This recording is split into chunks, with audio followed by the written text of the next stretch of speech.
The headlines. Prime Minister Narendra Modi addresses G20 health ministers meeting in Gandhinagar, Gujarat. Says world must be ready to prevent, prepare and respond to next health emergency.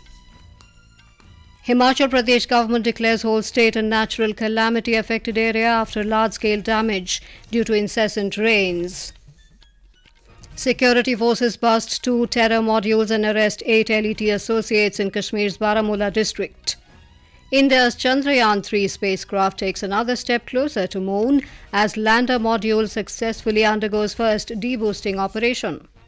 And in shooting, Indian pair of Esha Singh and Shiva Narwal clinch gold medal in air pistol mixed team event at ISSF World Championships in Azerbaijan.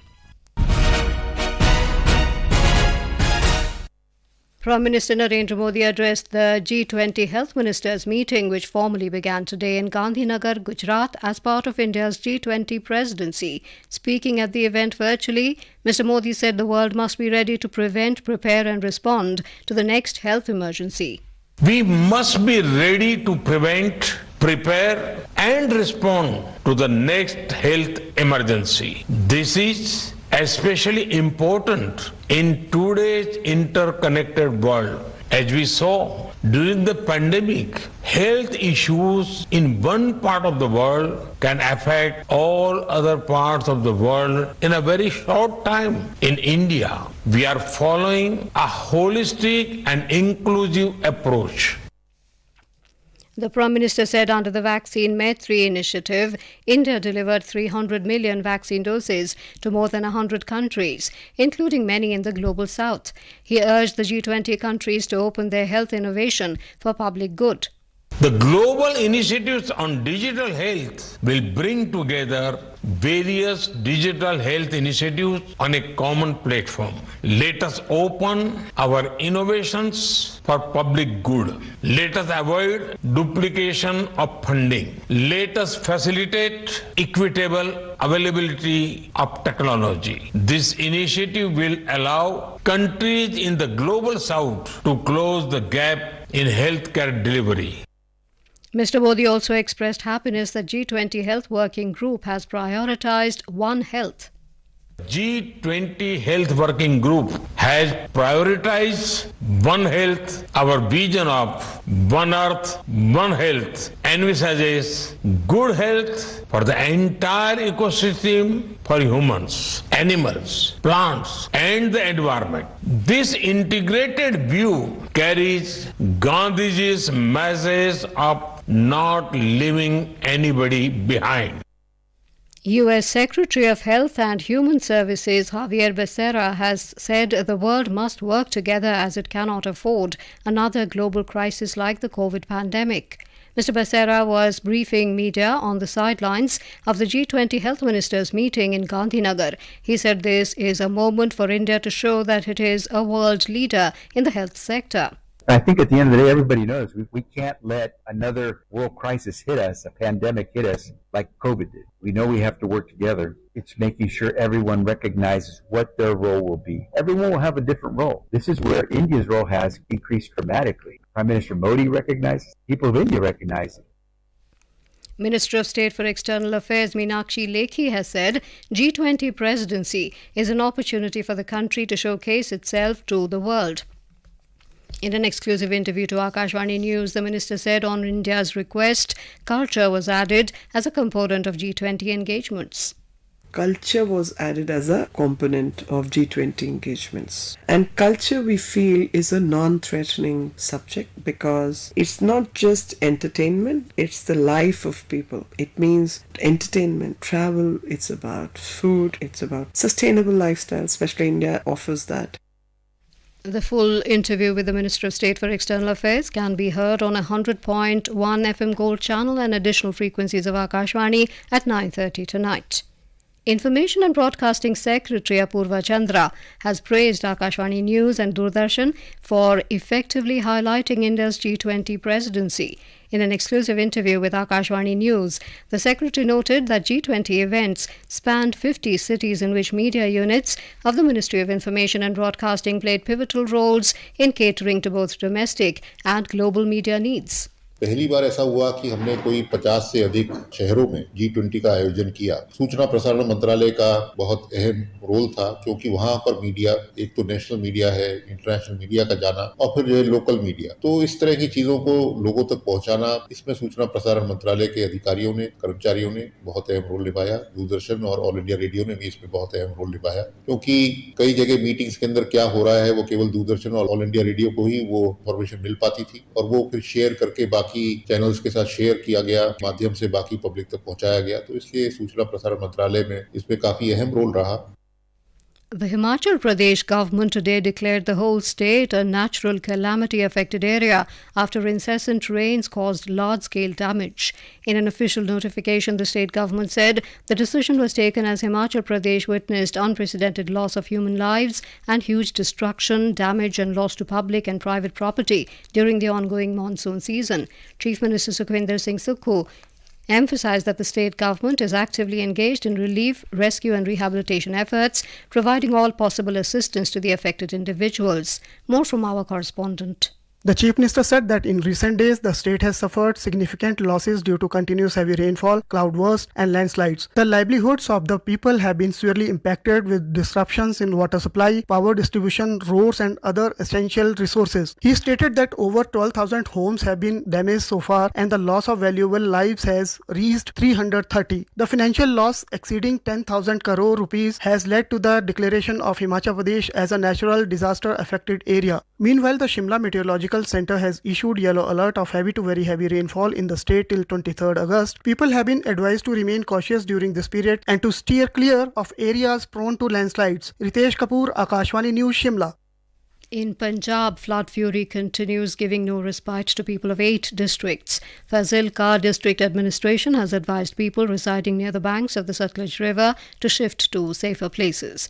We have a report. Army Jawans have evacuated more than 600 marooned peoples in Gurdaspur, Kapurthala and Firozpur districts, while BSF also rescued nearly 400 individuals including children and women from the marooned villages. Till now, only handful of affected people have been compensated, and people, especially the farmers as well as opposition leaders, are criticizing state government to fail in providing financial assistance well in time. Sheshu Sharma Shantal, Akashvani News, Jalandhar. This is Akashvani giving you the news. For quick news updates round the clock, follow us on our Twitter handle at AIR News Alerts. In the Kashmir Valley, security forces busted 2 terror modules which led to the arrest of 8 terrorist associates linked to proscribed terror outfit Lashkar-e-Taiba LET in Baramulla district and recovery of arms and ammunition recently. This was stated by Baramulla SSP Amod Ashok Nagpure while talking to media today. Baramulla एक सरहदी इलाका है। एक लंबी सरहद पाक occupied Jammu and Kashmir के साथ हम शेयर करते हैं। इसी वजह से बड़ी मात्रा में Pakistan based terror handlers narcotics और आर्म्स एम्यूनिशन की स्मगलिंग की फिराक में हमेशा रहते हैं। उनका मकसद है कि वो यहाँ पर आर्म्स और नारकोटिक्स की स्मगलिंग करे और हमारी नस्ल को गुमराह करे। चैलेंज को मुंह तोड़ जवाब देते हुए बारामुल्ला पुलिस और इंडियन आर्मी के जॉइंट एफर्ट्स की वजह से हमने 2 सक्सेसफुली मॉड्यूल्स को जो है बस्ट किया है। The SSP said the accused persons are involved in cross-border smuggling of arms and ammunition at the behest of Pakistan-based terror handlers and its further distribution to LET terrorists for carrying out terror activities. Cases under relevant sections of law have been registered at Uri police station. An investigation has been initiated. Union Minister and senior BJP leader Anurag Singh Thakur has said the government's appeal for maintaining peace in Manipur is bringing results as people are also coming forward for restoring peace in the region. Mr. Thakur was talking to reporters at Varanasi in Uttar Pradesh today. शांति का हमने निवेदन किया है, उसका एक लाभ भी मिल रहा है, लोग भी शांति के लिए आगे बढ़ रहे हैं, लेकिन कुछ विपक्ष के लोग अपनी ऊंची राजनीति के चक्कर में अशांति बरकरार रखना चाहते हैं, क्योंकि अपने समय में तो असफल हुई कांग्रेस, अब वो नहीं चाहती। कैसे मोदी जी ने 9 सालों में लगातार नॉर्थ ईस्ट के विकास के लिए जो अनेकों कदम उठाए हैं, सड़कों में, रेलवे में, पानी में, हवाई अड्डों में, सब में देखा। Prime Minister Narendra Modi will embark on a 4-day visit to South Africa and Greece from the 22nd of this month.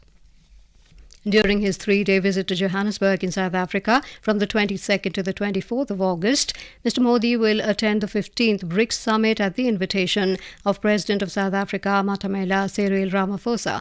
This will be the first in-person BRICS Summit since 2019. BRICS grouping comprises Brazil, India, Russia, China and South Africa. During the visit, Mr. Modi will hold bilateral meetings with some of the leaders present in Johannesburg.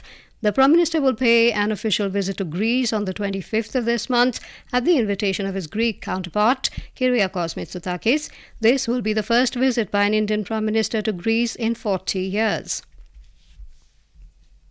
Prime Minister Narendra Modi today held a telephonic conversation with President of Iran, Dr. Syed Ebrahim Raisi. The two leaders discussed matters of bilateral and regional importance. They reiterated their commitment to further strengthen bilateral cooperation, including realizing the full potential of Chabahar Port as a connectivity hub. Mr. Modi and Mr. Raisi also discussed cooperation at multilateral forums, including the expansion of BRICS. The two leaders looked forward to their meeting on the margins of the forthcoming BRICS summit in South Africa. The lander module of India's Chandrayaan-3 spacecraft has successfully descended to a slightly lower orbit, getting even closer to the lunar surface. Yesterday, the lander module was successfully separated from the propulsion module. Indian Space Research Organisation ISRO informed that the lander module successfully underwent the first crucial deboosting maneuver this afternoon. ISRO in a social media post said the lander module comprising Vikram, the lander, and Pragyan, the rover, is now laced in a 113 km by 157 km orbit after the deboosting operation. It said the lander module's health is normal. The second deboosting operation is scheduled for the 20th of August around 2 a.m. Indian Standard Time. Deboosting is the process of slowing down to position itself in an orbit near the moon. The lander and rover are expected to make a soft landing on the south polar region of the moon on the 23rd of this month. A retired scientist of ISRO and science writer Dr. B.R. Guruprasad has spoken exclusively to Akashvani News on the challenges involved in accomplishing the task of soft landing the Vikram lander on the surface of the moon.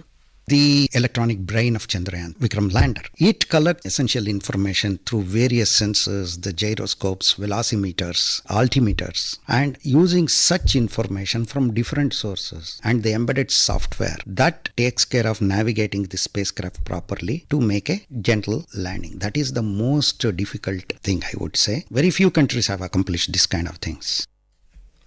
The Maharashtra Cabinet today announced the implementation of Bhagwan Birsa Munda road scheme that aims to enhance road connectivity in tribal areas of the 17 districts of the state. The scheme aims to connect remote tribal areas to the main roads. In another decision, the Maharashtra Cabinet also decided to repeal the 45-year-old Maharashtra Casinos Control and Tax Act 1976, announcing that the state will not have casinos in future. Indian shooters Esha Singh and Shiva Narwal clinched the gold medal in the 10-meter air pistol mixed team event at the ongoing ISSF World Championship in Baku, Azerbaijan today. The Indian pair defeated Turkey's Alayda Tarhan and Yusuf Dikech in a thrilling final, taking the country's medals tally to 2. India currently placed at second position on the medals table with a gold and a bronze medal, while China is leading the tally with 5 gold and 2 bronze medals. In cricket, the first T20 international of the 3-match series between India and Ireland is underway in Dublin. Ireland have set a victory target of 140 runs for India. Earlier put into bat, the hosts were 139 for 7 in the stipulated 20 overs. And now, before we end the bulletin, the headlines once again. Prime Minister Narendra Modi addresses G20 Health Ministers meeting in Gandhinagar, Gujarat, says world must be ready to prevent, prepare and respond to next health emergency. Himachal Pradesh government declares whole state a natural calamity affected area after large-scale damage due to incessant rains. Security forces bust 2 terror modules and arrest 8 LET associates in Kashmir's Baramulla district. India's Chandrayaan-3 spacecraft takes another step closer to moon as lander module successfully undergoes first deboosting operation. And in shooting, Indian pair of Esha Singh and Shiva Narwal clinch gold medal in air pistol mixed team event at ISSF World Championships in Azerbaijan. That is all in the news at 9. Good night.